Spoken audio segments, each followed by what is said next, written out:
There is a church in San Francisco that is truly blessed because of the work by one of its parishioners.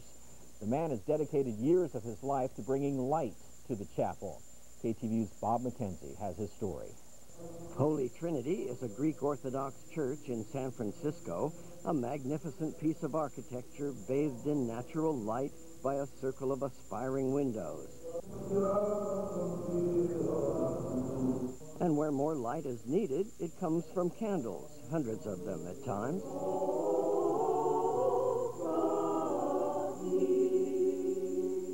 At the back of this grand building is what could best be described as a shack. But good works go on in this building too. Anthony Cherolis practices the age-old art of candle making, not for profit, but for love of his craft and of the church. Every candle used at Holy Trinity comes from his hands, and he makes thousands of them every year. More than 1 million candles in the 50 years he has been doing this. Since he retired from his job at a furniture store, he's been able to make candles 4 or 5 hours a day. My son, when he was 2 years old, stuck his hand in a mango, got it caught. And when my mother-in-law pulled his hand out, it stripped the skin. He had a graft to be done. And I said that if he got the use of his hand over again, I'd do whatever the church wanted. And I've stuck with that pledge all these years. Anthony, or Tony as everyone calls him, had to teach himself how to make candles. He winds cotton string on a device he invented, which enables him to snip off a bunch of strands of equal size all at once. The strings look like this after 1 dipping in paraffin wax, like this after 3 dippings, 2 more dips and they look like this. Now here you go. There's the finished product.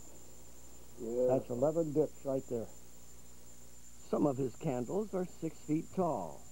Now this is all volunteer, I gather. All volunteer. There's no pay. No pay. And a lot of work to boot. It's a lot of work, but it's very enjoyable for me. It's relaxation. It keeps me busy, and I enjoy it. It's my hobby. Why is it? What is it about candlelight that people like, do you think? I think it's the softness, the sort of a relaxation to have that light. Michael Pappas, pastor of the church, says Tony Cherolis is irreplaceable.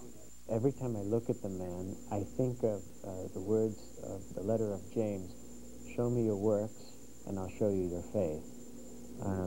He truly expresses his faith in his love for the church and his selfless sacrifice in everything that he does. Well, now you're getting up there. You're in your 80s, you said? I'm 82 years old. Well, you act like a very young man. How do you account for that? Thank you. Well, I married a very wonderful person. That was the best thing in the world that ever happened to me. I asked Tony how long he plans to keep on dipping candles for the church. He said, as long as I'm alive. In San Francisco, Bob McKenzie, KTVU Channel 2 News.